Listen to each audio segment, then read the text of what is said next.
Morning. Morning. We're in Shekalim Perek Hey, Mishnah Bays. We learned Mishnah Aleph yesterday, naming the 15 supervisors, the Mumunim in the Beis HaMikdash. And today the Mishnah is going to discuss how money is spent in the Beis HaMikdash. We went through yesterday the 15 supervisors. Some of these supervisors are going to have money flowing through their hands. And someone raised an issue last week in Shir and posted a question about how many people do you need to collect money? Don't you need 2 people to collect money? The Mishnah now is going to discuss that issue. We're not going to go too deeply into it. It's a whole sugya in Baba Basra about how money is collected, tzibur, how community money is collected and distributed. But we're going to get a basic set of rules in this Mishnah. Ein Peichsin, we're on page 37 of the Mishnah Behira. Ein Peichsin Mishloisha Gizborim.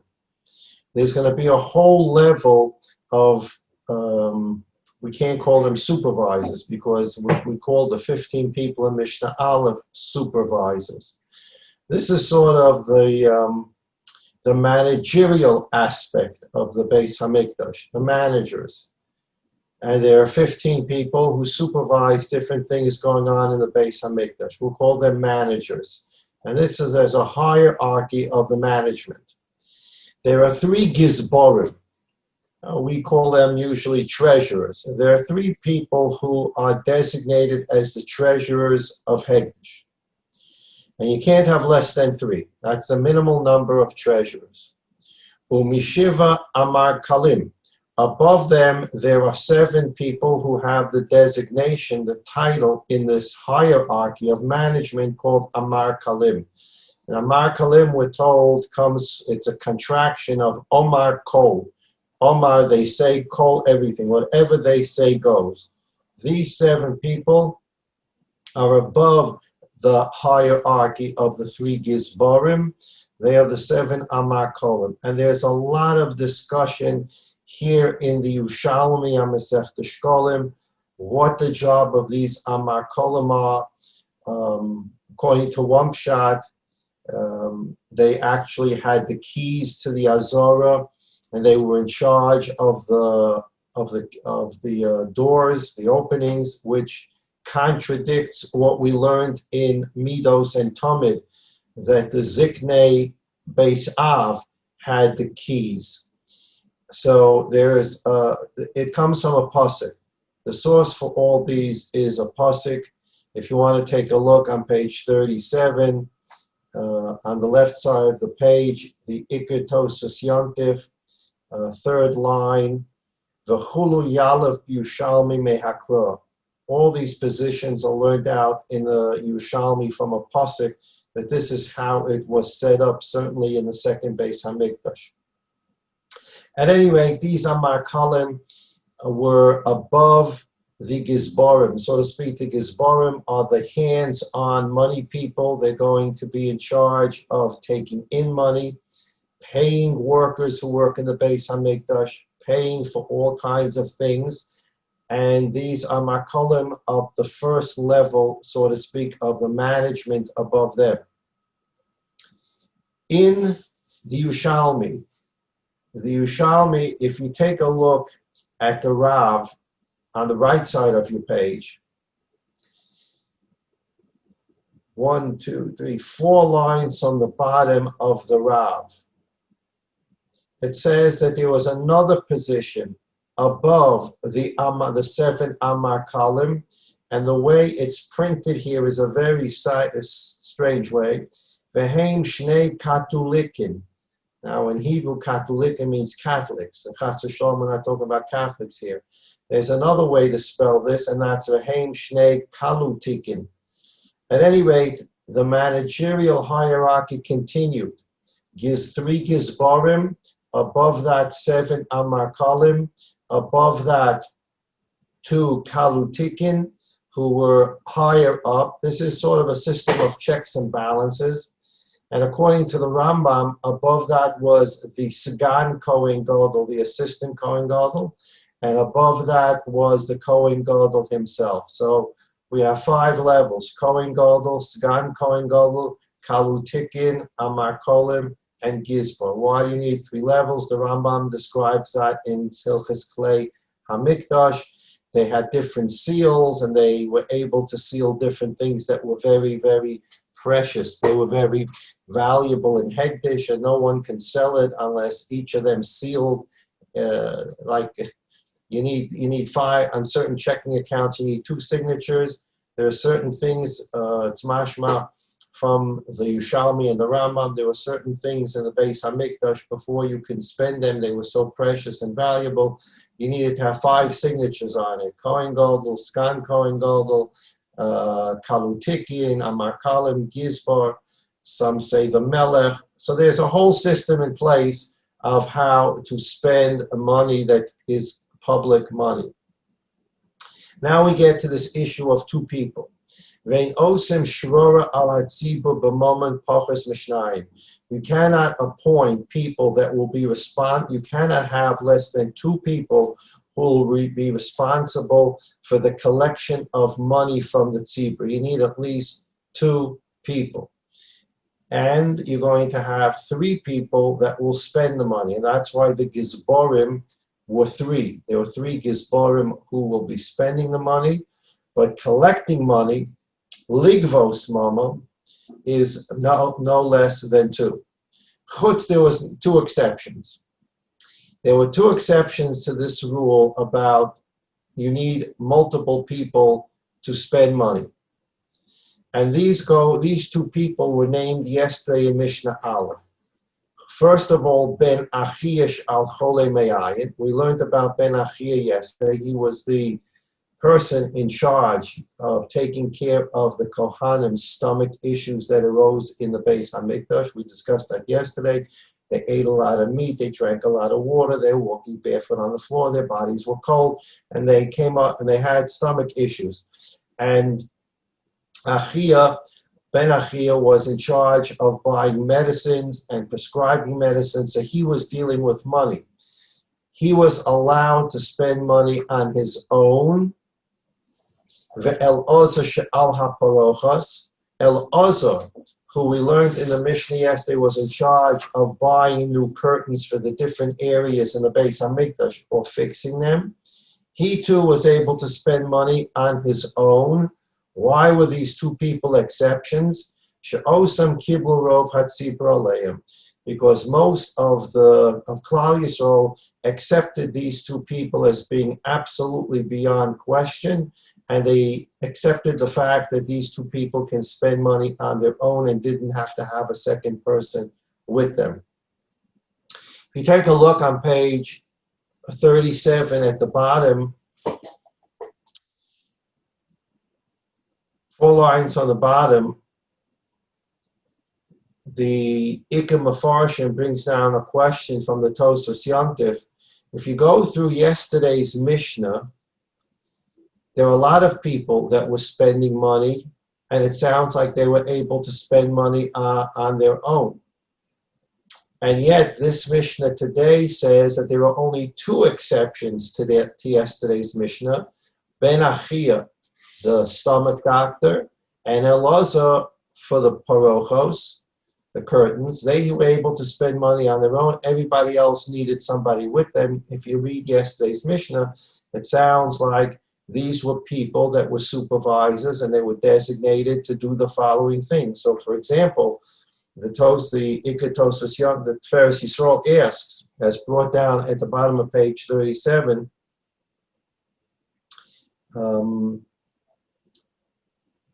it sounds like Kenan, Mordechai was in charge of that box on page 34 where women came, as an example, and put in money into this box in order to get 2 birds after they gave birth for the Korban Yoledes. And he's certainly dealing with money. And it doesn't sound like there was a second person with him. And in the Mishnah today, it doesn't say that he was an exception. The Mishnah says Ben Achia, the stomach doctor, and Elazar, the curtain person, were the only two exceptions. They spent money without anyone else. Well, if Mordechai was in charge of that box of money and he's buying pigeons, that means he's spending money on him by himself also. So there are all kinds of interpretations to that Mishnah given by the Ikka Mefarshim. The bottom line is the 15 people in the Mishnah we learned yesterday were in charge of doing certain things, but they couldn't spend money. Spending money means you need two people. And the only people that we learned about yesterday, either they didn't spend money. So, for example, the Mishnah says, Beis Gormu made the lechem hapanim. Okay, they were the supervisors on making the lechem hapanim. They didn't have to spend money.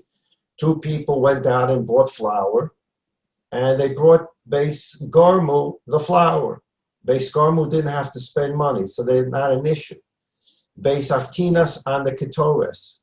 Beis Avtinas were the ones that knew how to make Ketores. It could be two people went to the marketplace and bought the ingredients for Ketores, and they mixed it properly. So it's not necessarily true that everyone in yesterday's Mishnah was spending money. But of those that were spending money, you had to have two people. And the Mishnah, today's Mishnah, seems to indicate there are only two people in yesterday's Mishnah who spent money and didn't have to have a second person with them. Ben Achia, the stomach doctor, and Elazar on the paroches. Well, Mordechai was spending money, and so the Tiferes Yisrael answers he was not spending money. When it says that Psachia, Mordechai, was in charge of Kenan, it means that when there were shilas, and boy, are there shilas on Kenan. Anybody that learned Masechta Kenan did the Daf Yomi and went through Masechta Kenan. And as we mentioned yesterday, Kenan of Pischei Nida, the Mishnah in Pirkei Avos says that the laws of Kenan, these birds, and the laws of Nida, the hardest halachas to learn. So when it says yesterday Mordechai was in charge of these birds, it doesn't mean he was in charge to go out into the market and buy the birds. For that, they had two people. It means that he answered all the shilas that people had when they came to the Beis HaMikdash about what kind of birds they need, etc., etc. So it doesn't mean Mordechai spent money. It means that he was in charge of passing shilas about the birds. But if you're going to spend hektish money, you have to do it with two people, except for these two individuals who the tzibur accepted as being above any question, and they were allowed to spend money on their own. Ben Achia, the stomach doctor, and Elazar on the paroches. We're going to go into the next Mishnah. We're going to do it basically quickly. Again, this is not a machzas hashekel issue. It goes back to yesterday's Mishnah. We said that there were 15 supervisors in the Beis HaMikdash. Going back to page 34, it says, Elohim hamamunim shoyu b'mikdash. These were the supervisors in the Beis HaMikdash. Yochanan ben Pinchas al Lachosamos, Yochanan ben Pinchas on the seal, and Achia al Hanasachim. And Achia was the supervisor on the flour, oil, and wine. That's what we call Nesachim, the flour, oil, and wine. And these two, Yochanan ben Pinchas and Achia, worked in tandem. Somebody came to the Beis HaMikdash and wanted to bring a korban olah. He's got his animal with him. He wants to bring a korban shlomo. He brings his animal with him. Now he needs oil, flour, and wine. So some people were able to bring oil, flour, and wine to the Beis HaMikdash because they were able to buy from an appropriate source where the oil, wine, and flour was quote-unquote processed al taharas hakodesh. It was absolutely pure for hekdesh. Where do you buy this materials? We learn about it in other Maseches. But that was one option. Many people would come to the Beis HaMikdash with their animal. And in the Beis HaMikdash, they would go and buy flour, oil, and water. Flour, oil, and wine. So the first stop for such a person was to go to the room where Yochanan ben Pinchas sat. And Yochanan ben Pinchas would take a look at the animal you brought as a korban, and he would know how much oil, flour, and wine this animal needs for a korban. He would give you a receipt. It would be sealed. You would pay him. Let's say the wine, oil, and flour for your particular carbon, which we'll learn today in the Mishnah, costs 10 shekel. You give him 10 shekel. He doesn't have the flour, the oil, and the wine. He just has receipts. You give him the 10 shekel, he gives you a sealed receipt. And in the sealed receipt, we're going to see what it says inside today. You then take that sealed receipt and you go to another person. He's Achia, and he's one of the other supervisors. He opens the seal, and the seal says whatever it says inside, which we'll learn about today, and he will give you the oil, the flour, and the wine. This is a division of labor that's done for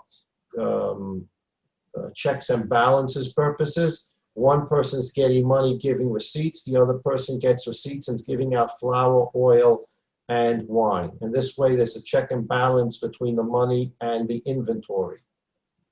So now the Mishnah says, how many receipts were there in the Beis HaMikdash? How many receipt books? How many different kinds of receipts were written in the Beis HaMikdash? It's not an infinite amount of receipts. There are only certain animals that can be brought for certain korbanos. So the Mishnah says on page 38, Shekalim Perakei Mishnah Gimel Arba'a Chosamos Hayu B'Mikdash. There were 4 seals, which we're calling receipts, that were in the Beis HaMikdash. The reason why the Mishnah calls it Chosamos, you can see it in picture 41 on page 38. You have a piece of paper, in those days parchment. The parchment had the word egel on it, which means you're bringing a calf for your carbon. The Yochanan ben Pinchas would then roll up your receipt. He would put a seal on it. You can see there's a chosam. You would then take that receipt and go to Achia.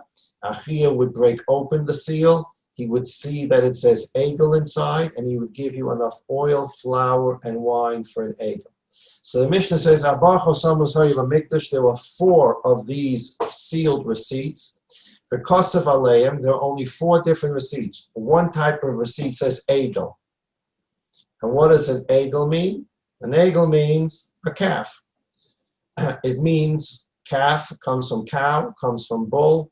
The word egel means that this person has brought to the Beis Hamikdash a type of cattle, a large animal. The word egel means this man's carbon is cattle, and therefore he's going to need a lot of flour, a lot of oil, a lot of wine. We'll see this in a minute. Zachar, a second receipt said on it, male. Male means a ram. This person's carbon is a ram, and therefore he would get a different amount of oil, flour, and wine. Gedi, a third receipt would say on it, a gedi, which means a goat or sheep, small animals, and he would get less flour, less wine, and less oil. The fourth receipt said chote, sinner, and this was for the carbon that a Metzorah brought. He had to have a lot of oil with him, and so they had a special seal chote. Now, why is Metzorah called a chote? Because the Gemara says there are 7 averos for which a person, chas v'sholom, becomes a Metzorah. The one that's most popular or famous with us is Lashon Hara, brings tzaras. But the Gemara counts at 6 other averos that can chas v'sholom bring tzaras. So before we go into Ben Azai, take a look on the chart on page 39.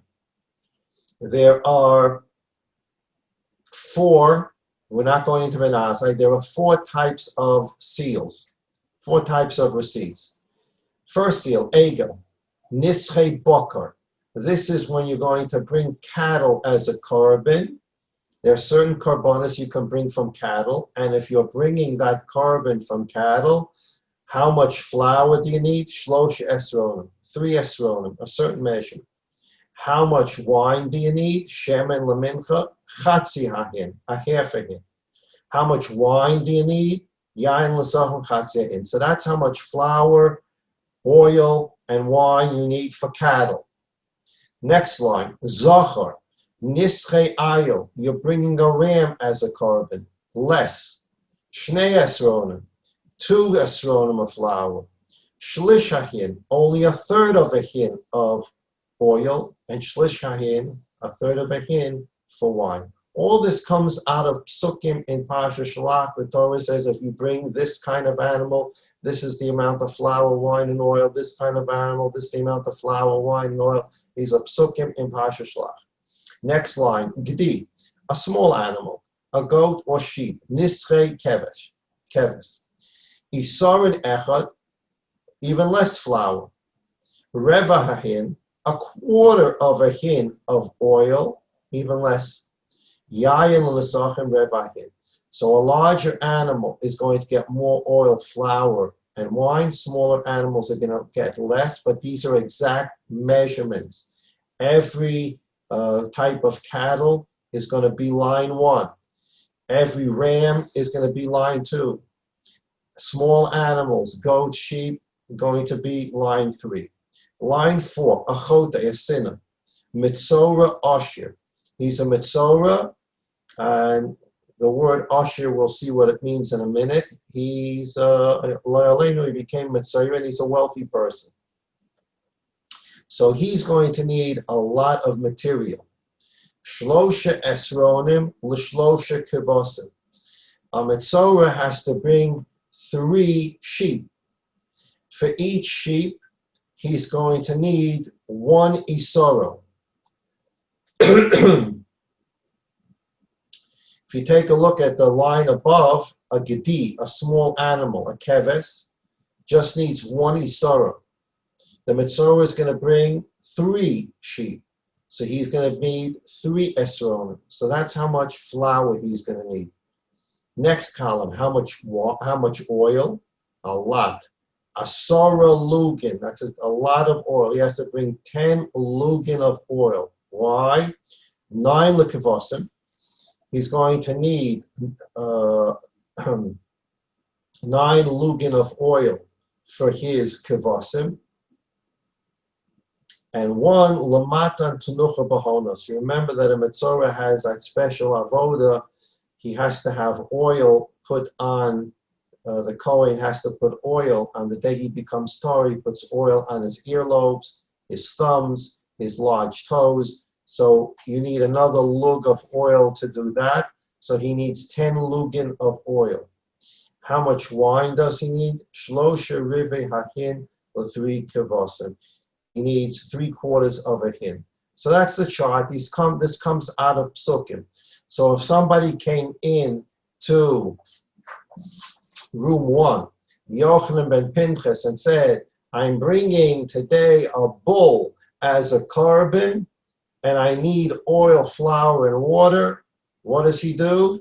He gives you a receipt that says the word egel in it, which means cattle. Wraps it up, seals it. With that, you go to Achia. You give him, obviously, you paid Yochanan the money for that amount of flour, oil, and wine. You went to Achia. You gave him your receipt. He opened the receipt. It says Egel. And for that, he gave you 3 esronim of flour, a half a hin of wine, and a half a hin of oil. That's the Tanna Kama. There are only 4 types of seals in the Beis Hamikdash, 4 types of receipts. Ben Azai Omer, Ben Azai disagrees. Ben Azai says there weren't 4 seals, there were 5 seals. Va'aromas kosev aleim. And the seals said, not everything needed oil, flour, and water. Bird offerings did not need a mincha. Va'aromas kosev aleim. And it said in it, instead of it being in Hebrew, it was Aramaic. Remember, we learned earlier that the 3 boxes that they used to take out to make the 3 withdrawals during the year from the Maseches, for the Maseches HaShekel, from the Lishka, the Tanna Kama said that box 1 had an Aleph, box Beis had the second box had a Beis, the third box had a Gimel. And there was a Tana in the Mishnah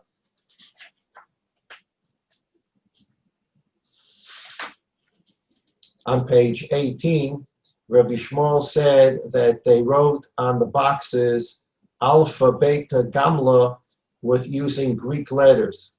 And that's because they were more familiar with the Greek lettering, unfortunately.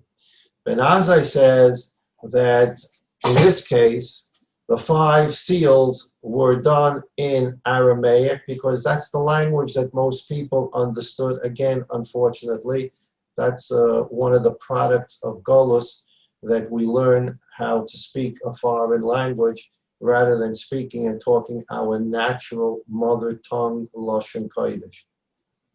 So what does Ben Azai say? He agrees that there are the same 4 as the Tanna Kama, but he has a 5th. Egel, Zocha, Gedi, but not Chote. The Tanna Kama said you just use Chote. For a Metzora, Chote.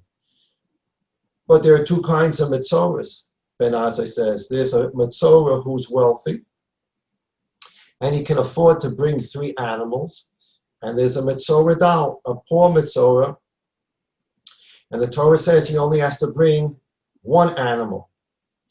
So Ben Azai says you need 2 receipts for a Metzora. You have to have a receipt that says Chote Dal. So when this Metzora goes and gives in his receipt to Achia is going to give him the wine, oil, and flour for 1 animal. And if this person brings in a receipt to Achia that says Chote Osher, he's going to give him more oil and more water and more flour because the person is bringing 3 animals. So you need 2 separate receipts. Now, what does the Tanna Kama do?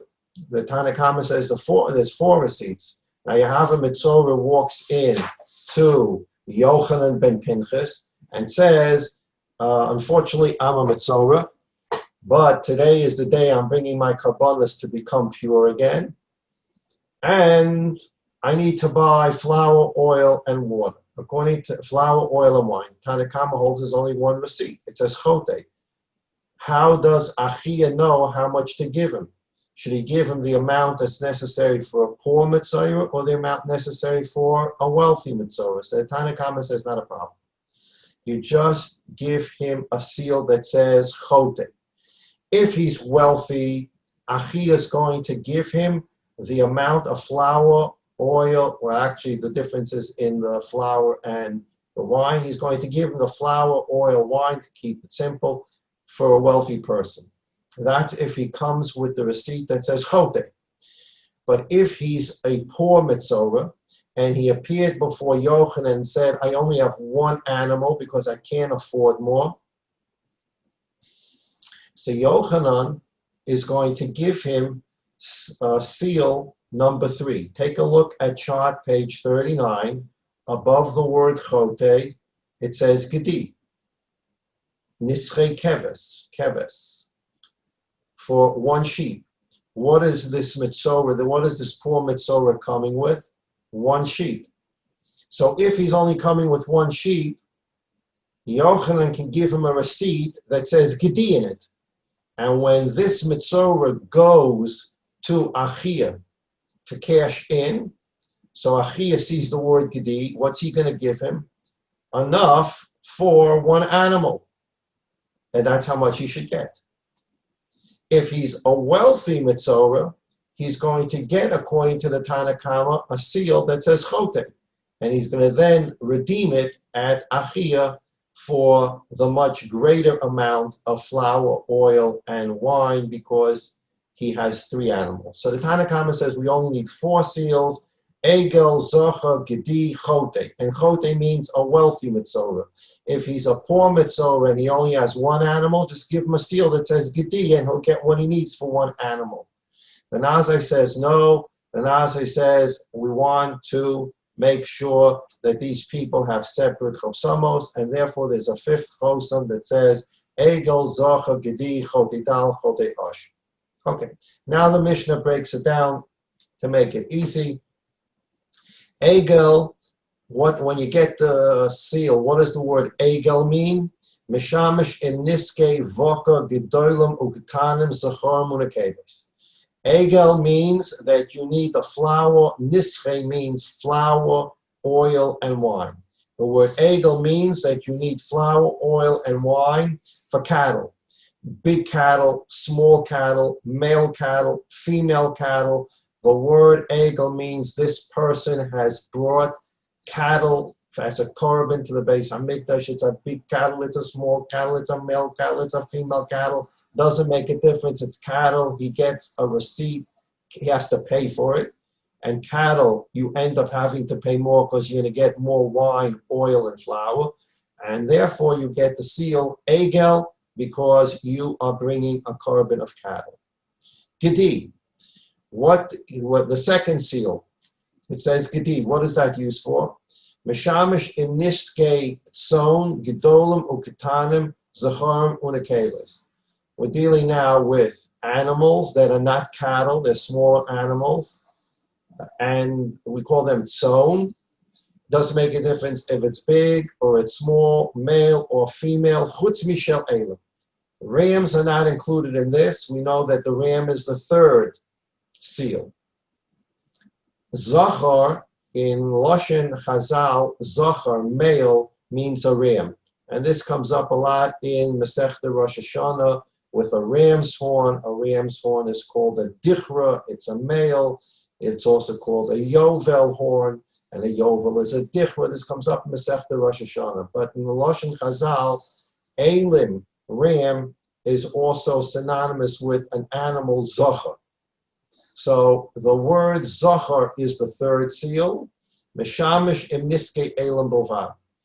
If you want to bring a ram as your korban, then you go to Yochanan, you say, this is my ram, I want to bring it as a korban. He's going to give you a receipt that says ayil. You're going to go to Achia, and he's going to give you the necessary flour, oil, and wine for an ayil, a ram.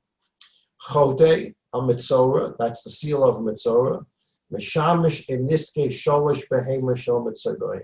That was used to purchase the flour, oil, and wine for the three separate animals of a mitzorah. Those three separate animals are a mitzorah ashir, a wealthy one.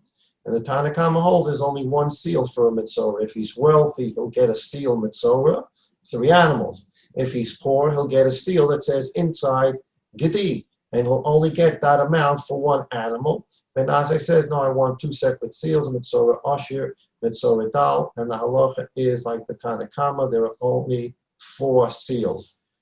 Egel, Zachar, Gedi, Chote. Okay, so that's where we're up to now in Maseches Shekalim. We're up to Perek Hey Mishnah Daled, which will begin Bli Neder tomorrow.